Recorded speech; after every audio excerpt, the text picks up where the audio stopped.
Remember that trip back to Nashville? Yeah, I want to talk about that. That was weird. That was a weird trip because That was a little weird. you and I moved to LA in August of 2020. Yeah. And we spent basically a year here. And then we went back for the 4th of July. We flew back to Nashville. And, in that short amount of time, going back home, it already felt different. And we both had our own, different experiences, right? Like, we both landed in Nashville. And then you and I both, we went to Dad's, and then we both split off and hung out with our friends, right? And then we spent a couple of days apart. Yeah, apart, just hanging out, and then we both met up again. Yeah, which was weird being apart because we were in the same room, literally. Yeah. For almost a year. But we met up again at the at some airport bar at B&A. Yeah. In Nashville. After 3 days back home, and we were waiting for our flight. And we just ordered a couple of drinks, and we were both bummed, but we didn't want to talk about it. Yeah, we were both in this weird mood. We were like, man, this is. I was kind of bummed, and I didn't know why. And then I remember I think you asked me, you were like, hey, how was your trip? And I was like, I kind of didn't like it. It kind of sucked. And you were like, yeah, it fucking sucked for me too. Yeah, man. And then we really got into it, and we dissected that. It's like that quote, you can't go home again. No, dude. And I didn't really dive into that quote until I had that feeling. But it's true, you can't go home again, because you and I were gone for basically a year, and when we went back, we had changed so much, and back home had changed nothing. Nothing at all. Well, no, back home had changed too. But the thing was, we weren't there to be a part of what had gone on in the last year, yeah. And so we got plugged back into this system where we had both gone in such opposite directions. Yeah. Not you and me, but just home and our new life. Exactly. That it was weird. It was just weird. It was very weird. It bummed me out. Yeah. But the only thing that, it bummed me out because I was like, oh wow, I don't relate to shit that's going on back here in Nolensville. Or Nashville. I don't, my buddies have new friends, and that's good, whatever.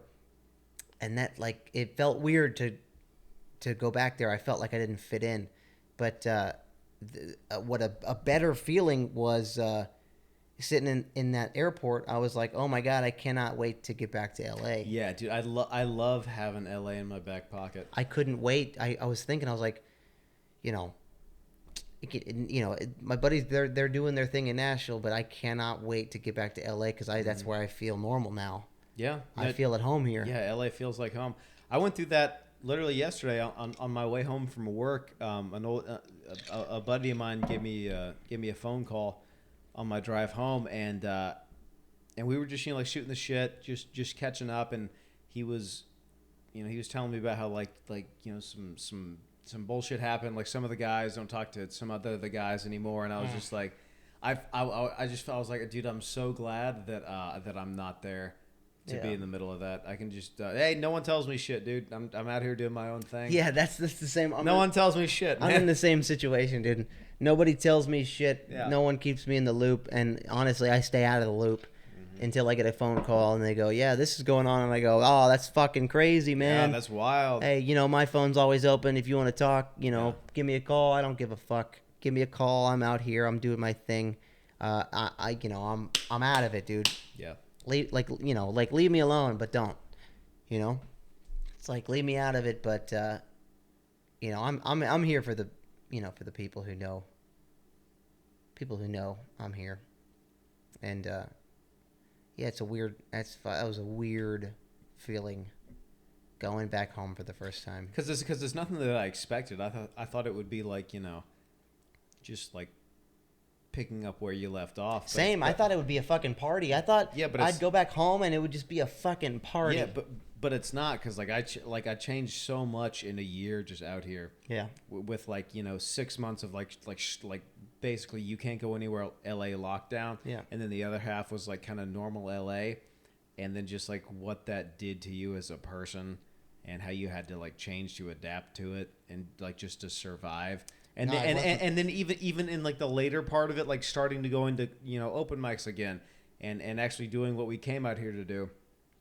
to go through all that in 12 months and then go back to a place where essentially nothing had changed. Yeah. And like even like the pandemic didn't even change Tennessee. Dude. No, like, nothing. It basically never happened there. No. They didn't shut shit down. Like no Matt. That's beside the point. But like those two conflicting worlds, like I had to change to adapt here. Yeah. For the better, I will say, for the better. Yeah. Like I don't regret, any change I've made. I had to change, you had to change, and then going back there, it's like it was just like trying to fit a square into a fucking circle peg or whatever the saying is, and I didn't fit. And now, it's been almost 2 years, and I can only imagine, a year and a half. I can only imagine it's like that same feeling but worse, almost to the point where I'm like, oh, I don't want to go home. Because I don't want to have that same fucking shitty feeling.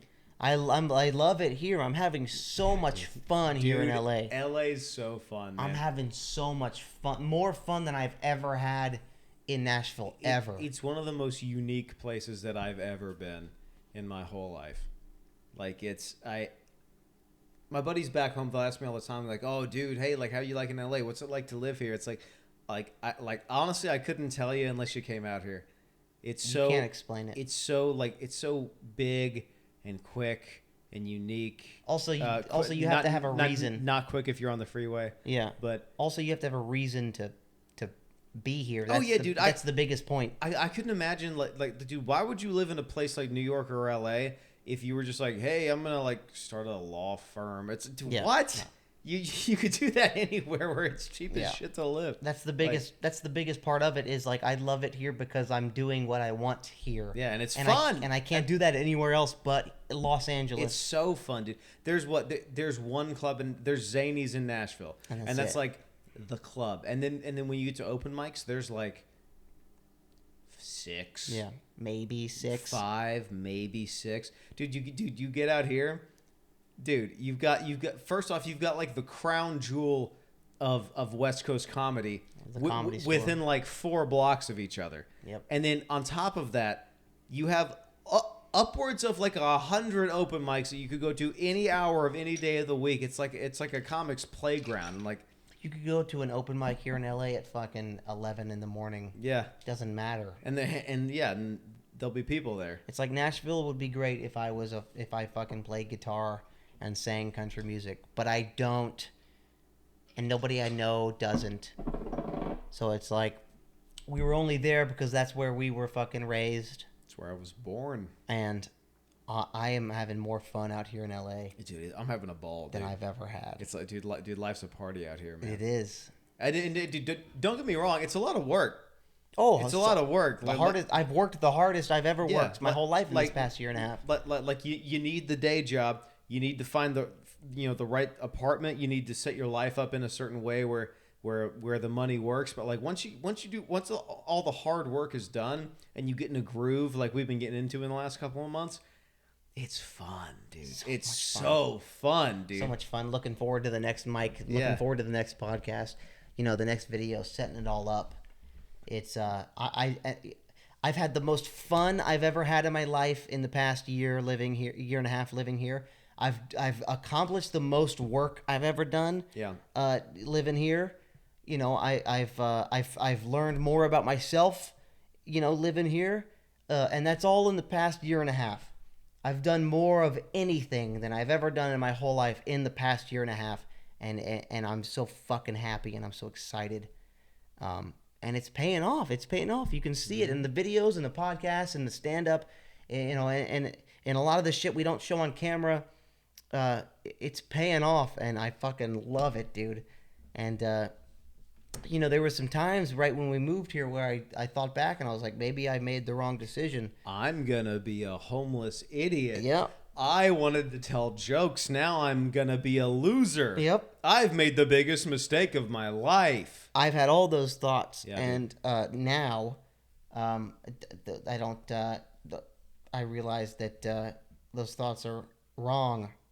And, I stuck to my guns. So did you. Yeah, dude. And we had to, we made it out the other side. and I'm so fucking happy we did I'm so glad we stuck it out. because it got so hard. It got so dark and like during the lockdowns and shit. Like, Oh, that shit sucked, and we were just alone. dude, and you know what the worst part of it was not to quote Tom Petty, but the waiting was the hardest part. Because it was like you'd wake up and it'd be the start of another week, and like you'd turn on the news and it'd be like, all right, what can I do this week? It was just Everything sucks. It was this authoritarian, just fascist hellscape, and it was like. And it was like, when could I even do like a on the sidewalk open mic where truck horns step on my punchlines? It's like, when can I even do that? And it was like, not yet. When can I even go to the gym? Now is not the time to go to the gym. And put your mask on, except for me because I'm the governor. Put your mask on outside. Yeah, dude. Anyway, horrible. The waiting was the hardest part because it's like we came out here with all this ambition and this momentum. And then it was like, and then we just sat for like 9 months. Just sat in this fucking apartment, just working, doing nothing. And dude, and honestly, it was harder than I thought to get like the machine of stand-up like going again. I know. Like when clubs did open back up, when open mics did open back up, it was harder to, because dude, here's the other thing. We took more time off of stand-up after the pandemic than we had been doing it originally. That's right. So we had only been doing it for like 7 months. 7 months, but even that was once a week. So yeah, we did probably 20 open mics, right? Would you say 20 open mics maybe? So, in between 20 and 30 in Nashville, and we were like, this is it. We're moving to LA. The pandemic hits. We still move to LA, and then a year happens. And we don't do a single mic. So we were like starting over again with zero of like the momentum. It was starting from like -10. Yep. Because it was even starting from like the knowledge of like what stand up was, but then it was destroyed. So now it's like, okay, what's stand up now? Yeah, and that leads to our first ever open mic in Los Angeles was on a sidewalk on Santa Monica Boulevard. Yep. And the worst part was every single bit of advice that like you'd Google or like you'd look up on like YouTube videos of like comics that have made it, and they were like any bit of advice they gave you, they were just like, hey, write every day, go up as much as you, other than write every day, I guess. Yeah. But that's entangled in like going on stage all the time. Yeah. None of that worked, and so you were just sitting there like, how can I write every day when everything sucks and I might lose my job and get vaxxed and wear a mask, but you can't. You can't buy groceries. I'm going to shut your power off if you have 3 people in your house. Yeah, and so nothing was funny. None of the advice worked. Nothing was funny, as we were sitting there in just this black, rotten hell of LA of like early 2021, just like depressed. Just like beyond depressed. Did we just make do working jobs that neither of us liked? Just like, did we just make the biggest fuck up of our entire life? But it all paid off. It all paid off. Here we are on the other end of it. Fuck, and I'm having more fun than I've ever had in my whole entire life. I am having a blast. I'm loving it, dog. Bro, I love it. I swear to God, even just this past like 4 months have been the most fun I've had in fucking 23 years, dude. Dude, the waiting's paying off. We made it through the dark ages, dog. It's paying off now. Oh, we're fucking crushing it, and I'm having so much fun.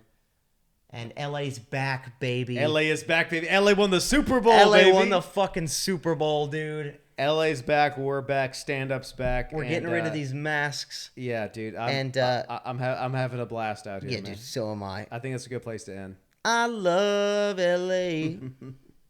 All right. Goodbye, everybody. Goodbye. That's the podcast.